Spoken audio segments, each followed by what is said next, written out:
Hello D C friends, welcome to you ask I solve. ಇವತ್ತು ನನಗೆ ಕಳಿಸಿರುವಂತ question ಬಂದ್ಬಿಟ್ಟು y is equal to sin inverse of 3x minus 4x cube ಅಂತ ಕೇಳಿದರೆ, then dy by dx ಅಂತ question ಕೇಳಿರೋದು. ಈ ತರಹದ ಇನ್ವರ್ಸ್ ಟ್ರಿಗ್ನೋಮೆಟ್ರಿಕ್ ಫಂಕ್ಷನ್ಸ್ ನ ಇನ್ವಾಲ್ವ್ ಆಗಿರುವಂತ ಕ್ವಶನ್ ಏನಾದ್ರು ಬಂದ್ರೆ ಫಸ್ಟ್ ನೀವು ಆ ಫಂಕ್ಷನ್ ನ ಸಿಂಪ್ಲೆಸ್ಟ್ ಫಾರ್ಮ್ ಗೆ ಕನ್ವರ್ಟ್ ಮಾಡಬೇಕು. ಅದನ್ನ ಯಾವ ತರ ಸಿಂಪ್ಲೆಸ್ಟ್ ಫಾರ್ಮ್ ಗೆ ಕನ್ವರ್ಟ್ ಮಾಡಬೇಕು ಅಂತ ನಾನು ಇಲ್ಲಿ ಎಕ್ಸ್ಪ್ಲೇನ್ ಮಾಡ್ತಾ ಹೋಗ್ತೀನಿ. ಅಂಡ್ ದೆನ್ ಮೋರ್ ಓವರ್ ನಾನು ಕ್ಲಾಸ್ ಗಳಲ್ಲಿ ಕೊಟ್ಟಿರ್ತೀನಿ, ಒಂದು ಲಿಸ್ಟ್ ಆಫ್ ಸಿಂಪ್ಲೆಸ್ಟ್ ಫಾರ್ಮ್ಸ್ ನ ಕೊಟ್ಟಿದ್ದೀನಿ. ಅಷ್ಟನ್ನ ನೋಡ್ಕೊಂಡ್ರೆ ಸಾಕು, ನಿಮ್ಮ ಎಕ್ಸಾಮ್ಸ್ ಗೆ ಯೂಸ್ ಆಗುತ್ತೆ. ಕ್ಲಿಯರ್ ಆಯ್ತಲ್ವಾ? ಸೊ ಇದರಲ್ಲಿ ನೋಡೋಣ. ಫಸ್ಟ್ ಆಫ್ ಆಲ್ ನಾವೇನ್ ತಗೋಬೇಕು ಅಂತಂದ್ರೆ ಸಬ್ಸ್ಟಿಟ್ಯೂಷನ್ ತಗೊಂಡು ಸಿಂಪ್ಲೆಸ್ಟ್ ಫಾರ್ಮ್ ಗೆ ಕನ್ವರ್ಟ್ ಮಾಡಬೇಕು. x is equal to sin θ ತಗೋಬೇಕು. ನೋಡಿ, x is equal to sin θ ತಗೊಂಡ್ರೆ θ ನ ಇಲ್ಲಿ ಇಟ್ಕೊಂಡ್ರೆ θ ವ್ಯಾಲ್ಯೂ ಏನಾಗುತ್ತೆ, sin ಆ ಕಡೆ ಹೋದ್ರೆ ಇನ್ವರ್ಸ್ ಆಗಿ ಕನ್ವರ್ಟ್ ಆಗುತ್ತೆ. ಸೊ θ is equal to ಏನಾಗುತ್ತೆ ಅಂದ್ರೆ sin ಇನ್ವರ್ಸ್ x ಆಗುತ್ತೆ. ನೋಡಿ, ಈ ಡೇಟಾ ನ ತಗೊಂಡು ಈ ಫಂಕ್ಷನ್ ಒಳಗಡೆ ಹಾಕ್ಬಿಡಬೇಕು. ಓಕೆನಾ? So therefore y is equal to ಏನಾಗುತ್ತೆ ಅಂದ್ರೆ ಈ sin ಇನ್ವರ್ಸ್ ಇದೆ, s sin ಇನ್ವರ್ಸ್ ನ ಹಾಗೆ ಬರೀತೀನಿ into, so sin inverse of ಒಳಗಡೆ 3x minus 4x ಕ್ಯೂಬ್ ಇದೆಲ್ಲ x ದಲ್ಲಿ sin θ ಹಾಕೊಂಡ್ಬಿಡ್ತೀನಿ. 3 sin θ minus 4x ಕ್ಯೂಬ್ ಅಂತ ಇದೆ, ಅಂದ್ರೆ sin ಕ್ಯೂಬ್ θ ಆಗುತ್ತೆ.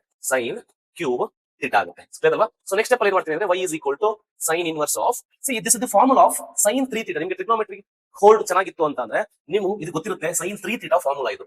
sin 3θ ಫಾರ್ಮುಲಾ ಆಗುತ್ತೆ. ನಮಗೆ ಗೊತ್ತು sin ಇನ್ವರ್ಸ್ ಕ್ಯಾನ್ಸಲ್ ಆಗುತ್ತೆ. ಸೊ ನಿಮಗೆ y is equal to ಏನ್ ಬರುತ್ತೆ ಅಂದ್ರೆ 3θ ಬರುತ್ತೆ. therefore y is equal to 3 into θ ನಿಮಗೆ ಗೊತ್ತಿದೆ sin ಇನ್ವರ್ಸ್ x ಅಂತ. θ is equal to what? sin inverse x ಅಂತ. ಇಲ್ಲಿ ಏನ್ ಬಂತು, ಇದು ನಿಮ್ಮ ಸಿಂಪ್ಲೆಸ್ಟ್ ಫಾರ್ಮ್ ಆಗಿರುತ್ತೆ. ಈಗ ನೀವು ಇದನ್ನ ಡಿಫರೆನ್ಶಿಯೇಟ್ ಮಾಡಿದ್ರೆ ಈಸಿಯಾಗಿ ಆನ್ಸರ್ ಬರುತ್ತೆ. So dy by dx is equal to ಏನಾಗುತ್ತೆ, 3 is a constant, ಅದನ್ನ ಹಾಗೆ ಇಟ್ಕೊಳ್ಳಿ, into sin inverse x derivative ಬಂದ್ಬಿಟ್ಟು 1 divided by under the root of 1 minus x square ಆಗುತ್ತೆ. ಸೊ ನಿಮ್ಮ ಆಪ್ಷನ್ ಯಾವ್ದಾಗುತ್ತೆ ಅಂತಂದ್ರೆ ಆಪ್ಷನ್ ಸಿ ನಿಮಗೆ ಕರೆಕ್ಟ್ ಆನ್ಸರ್ ಆಗುತ್ತೆ. ಅರ್ಥ ಆಯ್ತು ಅಂತ ಅನ್ಕೊಂತೀನಿ. ಇದನ್ನ ನೀವು ಚೈನ್ ರೂಲ್ ಅಲ್ಲಿ ಮಾಡಕ್ ಹೋದ್ರೆ ತುಂಬಾ ಟಿಡಿಯಸ್ ಆಗುತ್ತೆ, ಲೆಂತಿ ಪ್ರಾಸೆಸ್ ಆಗುತ್ತೆ. ಸೊ ಇದು ಅರ್ಥ ಆಯ್ತು ಅಂತ ಅನ್ಕೊಂತೀನಿ. ಇದೇ ತರ ನಿಮ್ಗೆ ಏನಾದ್ರು ನಿಮ್ಮ ಕ್ವಶನ್ ಸಾಲ್ವ್ ಮಾಡ್ಬೇಕಾದ್ರೆ ಡೌಟ್ ಅರೈಸ್ ಆಯ್ತು ಅಂತಂದ್ರೆ ಡೆಫಿನೆಟ್ಲಿ ನನ್ನ ವಾಟ್ಸ್ಆಪ್ ನಮಗೆ ಸೆಂಡ್ ಮಾಡಿ.